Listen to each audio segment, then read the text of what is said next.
Good afternoon, my people. What is going on? It is your main man, Charles Tank Harris, the founder and chief visionary officer of the financial literacy platform Wealth Our Way, where our motto is wealth is not only for the wealthy. I want to welcome each and every one of you to episode 195 of the 15 Days of Christmas series. This is day number 7, which means we are speeding up our way to Christmas, to the general holiday season. As I said, I'm inclusionary here at Wealth Our Way, and we celebrate all the holiday seasons that are coming up at year end. But before we get into today's subject matter, I want to practice the attitude of gratitude and say thank you, thank you, thank you to each and every one of you who are here with me as I stream live across the Wealth Our Way Facebook page and the Wealth Our Way Network YouTube page. I also want to give the Wow Nation salute to the many members of Wealth Our Way Nation who watch this program pre-recorded overnight, over the weekend, anywhere they can squeeze 15 minutes of financial literacy in. And then last but not least, a heartfelt how are you to the good folks on the Life 101 platform who listen to the audio recording of this very here program. With that being said, it is the holiday season. We are fastly approaching Thanksgiving in 2 days. And with that little housekeeping note, we will not be doing an episode on Thursday on actual Thanksgiving. So day 8 of the 15 days of Christmas will be a week from today. Also, on a housekeeping note, tomorrow night we are having on the Financial Power Hour our What We Are Thankful For episode. We are bringing back 4 of our favorite guests. All of our guests are loved members of Wow Nation, but 4 of our guests that people have asked me if they can see again, we're bringing them back tomorrow night to have a fireside chat, if you will, about the things that have happened in 2022 before this year, what they're thankful for, what's going to happen into next year, what they're hopeful for, and just really share, keeping in theme with the attitude of gratitude, just share the things that are working out. I know as a human being, we have a tendency to vent. It's a necessary thing. We have to get off of our chest what's going on. There's an element of woe, it's me that goes into everybody's life. And, as the saying goes, misery loves company. So a lot of times we'll find ourselves calling people up, telling them what's going wrong, focusing on our stressings as opposed to our blessings. And I'm not begrudging anybody the right to do so. I do it. Everybody does it. However, it is a proven fact that when you focus on the things that you have, when you focus on the things that you can be grateful for, when you focus on the things that are allowing you to live a happy life, that you see the glass more as half full and you feel better. And the reality is, no matter what is going on in your life, there's something to be grateful for. So we're going to focus on that tomorrow. That just, as I was saying that, it brought 2 things to mind that I want to talk about very quickly before I get into today's topic.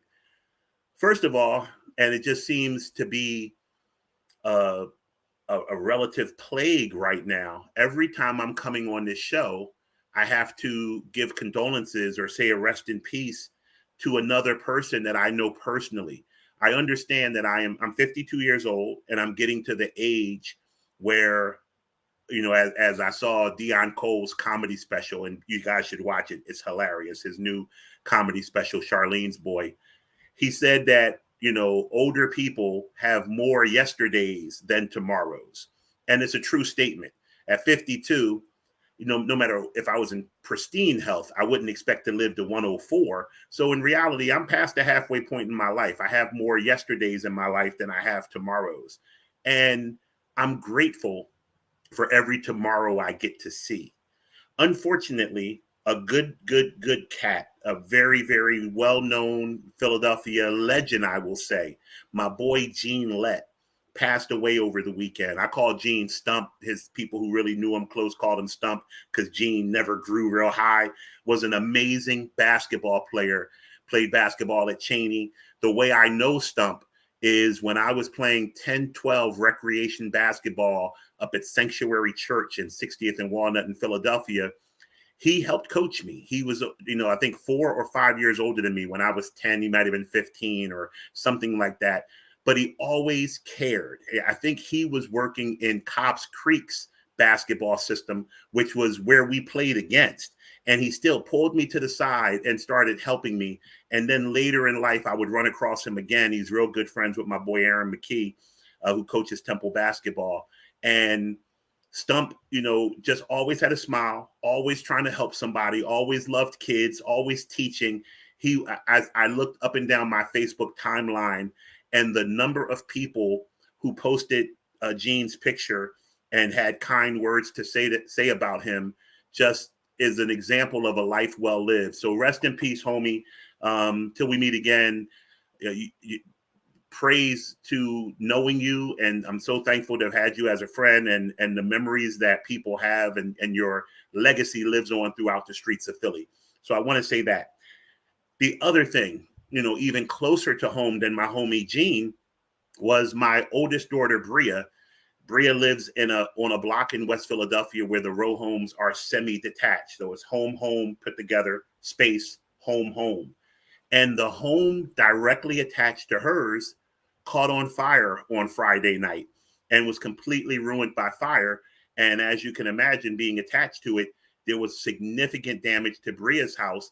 And by the grace of God, she wasn't asleep at 1:30 in the morning when the fire broke out, because she's a workaholic. She was up working on a project, and that allowed her to wake her roommates up and to get her roommate and her dog out of the house with her life.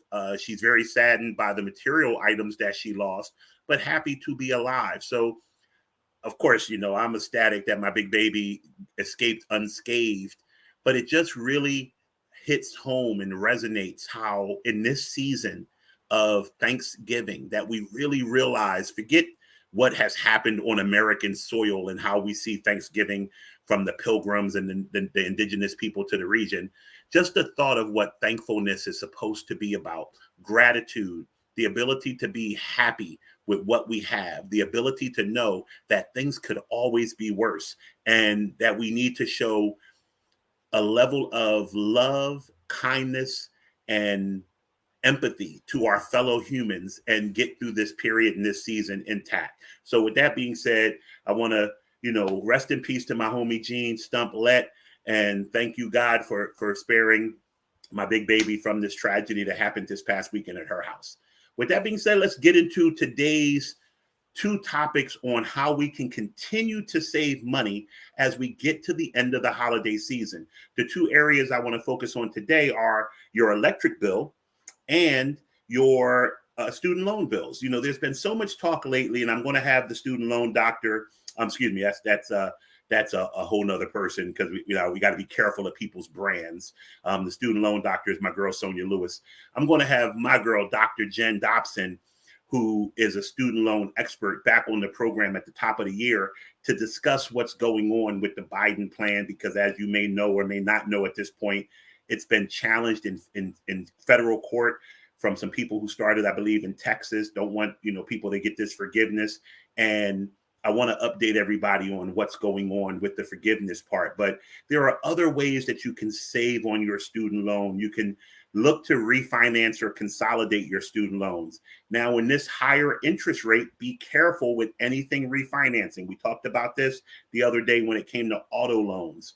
Make sure that if you're refinancing to a lower rate and not a higher rate. I mean, it seems obvious that you wouldn't refinance to a higher rate, but some people do refinance to higher rates because they don't think of the total overall financial impact.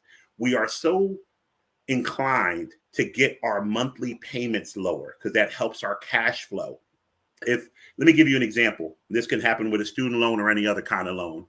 Let's say that you have a loan that has 3 years left on it, and you're currently paying 5% interest on that loan, and it makes your payment $300 a month. Let's just say those are the parameters.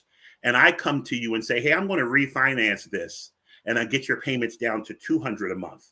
Most people will focus on going from $300 to $200 and say, sign me up. But what if in doing that, instead of a 5% loan, I give you a 7% loan? And instead of it being done in 3 years, I expand it out to 6 years. Yes, your current payment is less, but you're going to spend a great deal more money on repaying that loan. So be careful when you're looking at refinancing, not to just focus on the new payment amount. Focus on the overall financial viability of what's being offered to you, the interest rate, how much total debt you're going to pay back. So with student loans, you might want to look at consolidating loans. You want to consider refinancing. You also want to consider programs that allow you to put more money to your loans. We talked about before automatic savings plans and automatic investment plans like Acorns. There are also plans that allow you to take the extra amount that you spend on your debit card and send it directly to your student loan. So look into those types of programs. As far as your electric bill is concerned, depending on whether you rent or own your house and you are in control of what appliances go there, these new smart appliances with their energy efficient designs can save a significant amount on your electric bill. Also, and this is one thing that I don't worry about because I'm heavy and I'm always hot. When it comes time to, for those of us who have electrically driven heat, keep your thermostat at a lower number. 72 is ideal. And throw a damn sweater on. Keep some socks on if you're cold. That little bit of difference between 72 and say 74 can be hundreds of dollars a year in your electric bill when it comes time to the cold season. So make sure you are using smart appliances. Make sure you are sealing up the areas in your house, like the windows and the door that may have a draft and thus make your place feel colder.